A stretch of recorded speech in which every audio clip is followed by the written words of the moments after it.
I started SoloSuit because I have a personal experience in the space. When I was in my first year of law school, I bought a car. It turned out to be a lemon, so it died on me 3 days after I bought it. I tried finding an attorney that helped me get my money back, but I couldn't find one that'd take my case. And I thought, man, if I'm in a building full of lawyers and I can't find one that'll help me out, who else out there can't find a lawyer to help them out? And I looked into the problem a little bit further, found out that debt collection lawsuits are the biggest category of cases in the US. However, attorneys never take the defense on those cases because they haven't figured out how to do so profitably at scale. So we made SoloSuit make it easy for people to respond on their own to the debt lawsuits, right? So SoloSuit doesn't represent people. It provides a tool for people to create their own document and then represent themselves in court and hopefully get back on the path towards repaying a debt if they owe it and getting it settled. Certainly some people come to us who don't actually owe the debt, like the wrong person's being sued, they're a victim of identity theft, something along those lines. And in those cases, if they file an answer through SoloSuit, like oftentimes will be an indicator to the collector will kind of double check things and then can like dismiss a case in that situation. So with our debt settlement marketplace, SoloSettle, people can come onto the platform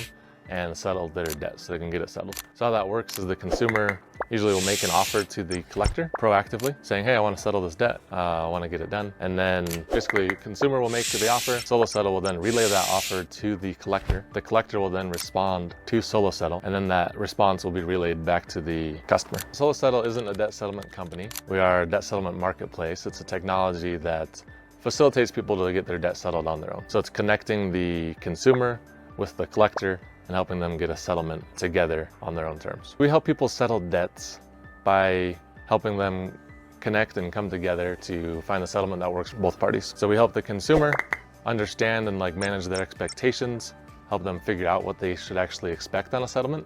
And we also help the collector communicate with the consumer and kind of communicate what is allowable in terms of a settlement. So we're establishing ourselves as a trusted mediator between the consumer and the collector. We're building trust with the collector. We're also building trust with the consumer. And then we're brokering that trust between the two parties to get the debt settled. You're definitely not alone if you're being sued for credit card debt. There are tons of people being sued for credit card debt. Also people with credit card debt. So it's about 10 million people get sued every year in the US for debt. Around 80% of that is people being sued for credit card debt or personal loans. So we oftentimes see people who come to us, in addition to credit card debt, they're coming to us with a personally backed business loan. Like they might have taken out a business loan, business crashed, now they're being sued personally for the debt because they personally guaranteed it. So that's like a really common situation as well. Credit card debt is definitely the biggest category, and today consumer debt is very high. So you're definitely not alone if you're being sued for credit card debt. Right now, credit card debt in the US is $1.14 trillion for consumers.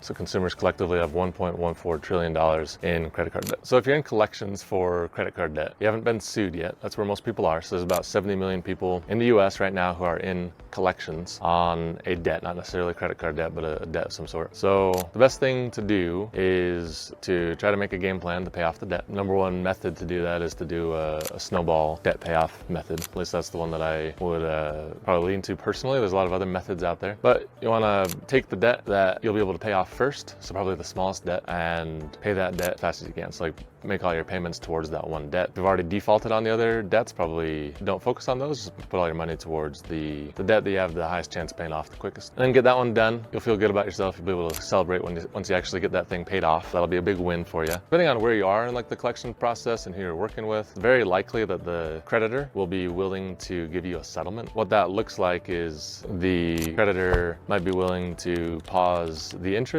on the debt, might be willing to reduce the interest on the debt, and they will likely be willing to put you onto some kind of a repayment plan on the debt, oftentimes for a fraction of the debt amount. So if you have one credit line that's $20,000 and you are in collections on that line, then it's likely you'll be able to settle. Just what the average numbers are is about 45% is the proportion at which debts usually settle when they're in collections. So if it's $20,000 debt, it'll settle for 45%, which is a little bit less than $10,000. That's an average number. The range is very broad. So the range is anywhere from 0 to 100%. We see debts get canceled. We were just speaking with a debt collection lawyer the other day. He said he was on a phone with a woman that was negotiating with him, and she said that she was on an oxygen tank. She was basically on hospice and dying, and she had a several $1,000 debt that he was trying to collect, and then he told her on the phone loan, your debt is forgiven, don't worry about it. Like the debt was completely wiped out. So leaving the country isn't usually a good way to deal with the credit card debt. You might be able to evade collectors for like a period of time, but all of that debt will still